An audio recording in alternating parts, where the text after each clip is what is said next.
네, 시장에 대한 다양한 변수들 짚어보면서 투자 전략까지 세워드리도록 하겠습니다. 전략적 투자, 오늘은 조상현 현대자산운용본부장 모셨습니다. 본부장님 안녕하세요. 반갑습니다. 안녕하세요.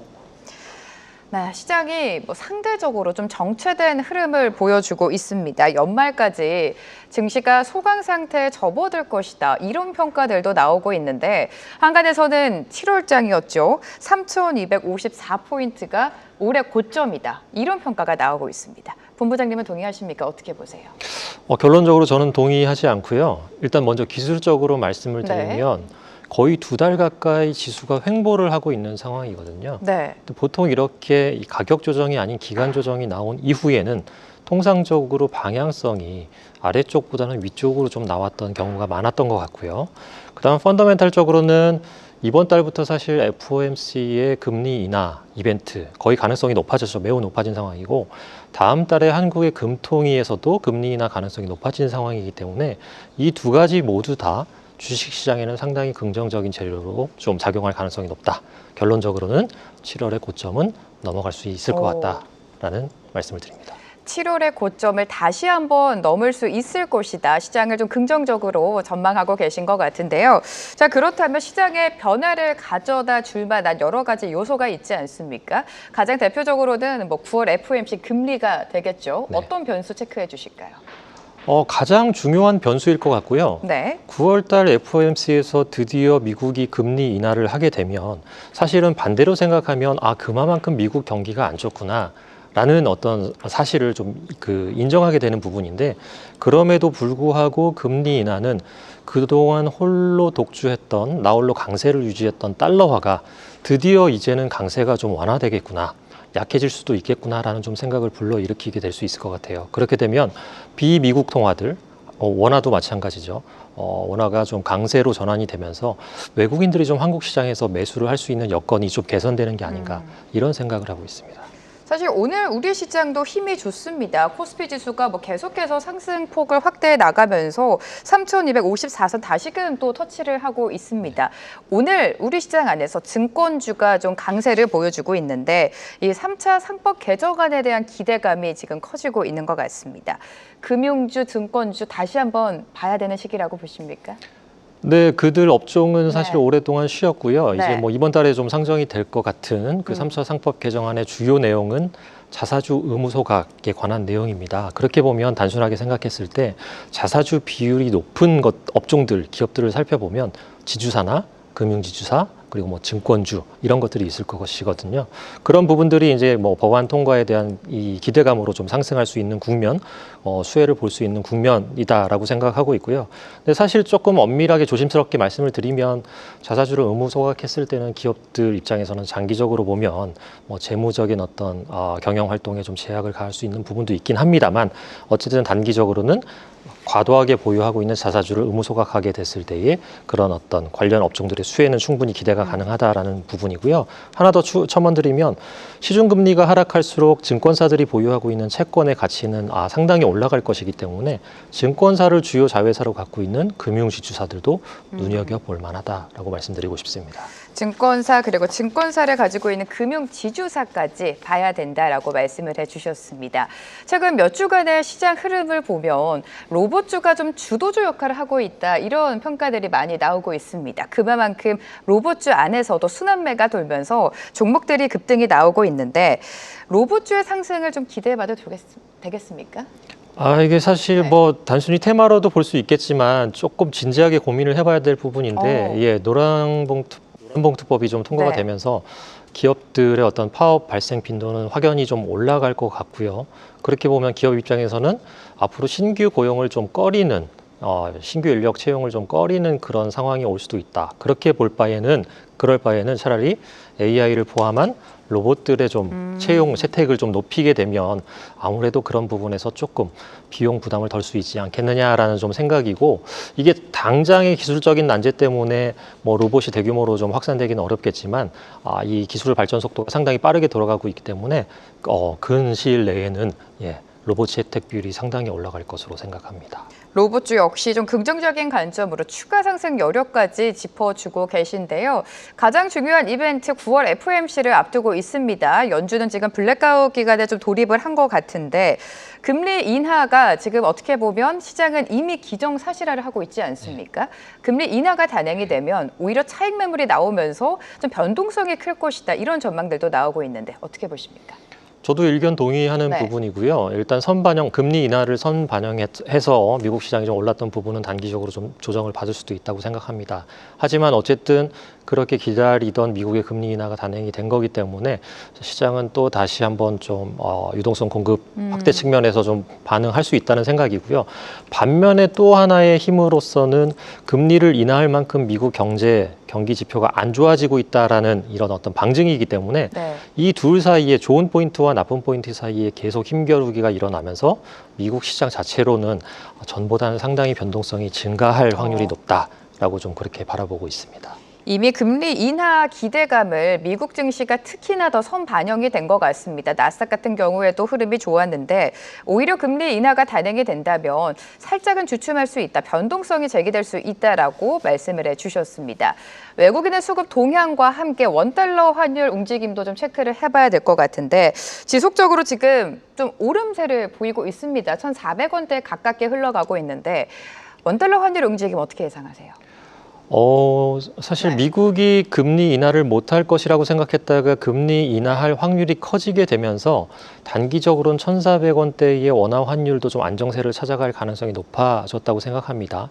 한국과 미국 금리 스프레드 차가 지금 2%포인트인데 이게 단기적으로는 미국 금리 인하를 하게 되면 1.75, 1.5까지 줄어들게 될 거기 때문에 그렇게 보면 달러와 약세, 원화 강세의 어떤 트리거가 될 수 있고요. 단기적으로는 지금 현재 1,400원 근처에 왔지만 결국에는 이 한미 금리 스프레드가 유지되는 하에서는 1,350원에서 1,400원 정도의 밴드, 그 정도에 머물러 있을 것이다라고 보는 게 좀 합리적일 것 같습니다.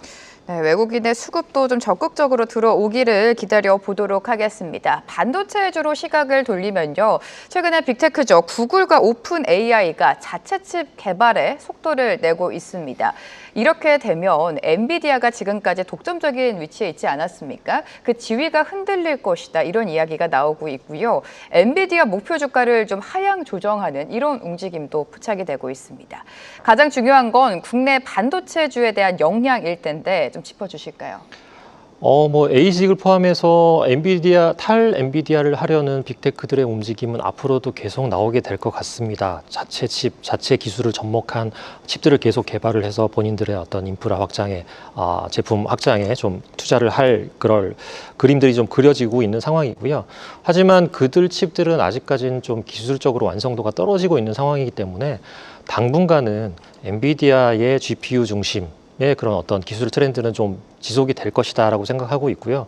만약에 기반 칩 메이커들이 이제 자체 칩 개발을 통해서 이런 트렌드가 점점 확산이 될수록 파운드리를 포함해서 국내 여러 기업들에게도 좀 새로운 기회가 생길 수 있는 요인은 충분히 커지고 있다. 그렇게 좀 말씀드리고 싶습니다. 기회가 좀 커지고 있다라고 말씀해 주셨고요. 아이폰 17 공개도 지금 예정이 되고 있습니다. 아이폰 17 그러니까 아이폰 밸류체인 관련주들의 그동안 흐름이 좋았다고 평가를 하기에는 좀 아쉬운 상황인데 이번에는 어떨까요? 제가 아이폰 6S 유저인데요. 6S. 예, 6S요. 네. 그게 거의 한 10년 가까이 된 모델입니다. 네.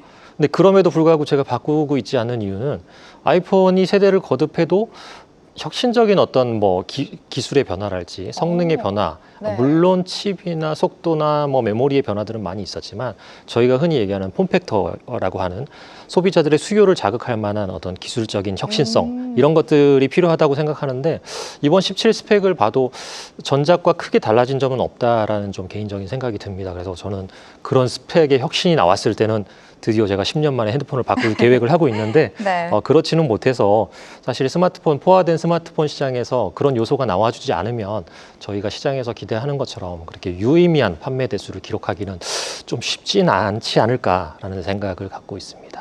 네, 전 시리즈와 다르게 좀 혁신적인 변화가 있지 않는 이상 아이폰과 관련된 밸류 체인의 주가는 좀 주춤할 가능성이 있다라고 말씀을 해주셨고요. 저희가 뭐 계속해서 금리 인하 사이클이 다가오고 있다 이런 이야기하고 있지 않습니까?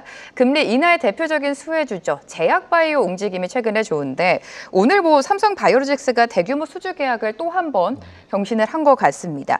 제약바이오 관련주 그 안에서도 좀 선별적인 접근이 필요할 것 같아요. 네. 이 경기가 둔화하고 금리가 인하되는 국면에서 이 두 가지의 조합을 했을 때 가장 주목해서 볼 만한 섹터 중에 하나가 바로 헬스케어 바이오 섹터고요. 미국에서의 그 생물보안법 통과 가능성도 연말로 갈수록 점차 높아지고 있기 때문에 이런 바이오 기업들에 대한 관심이 좀 고조되고 있다라는 부분은 먼저 말씀을 드리고 싶습니다.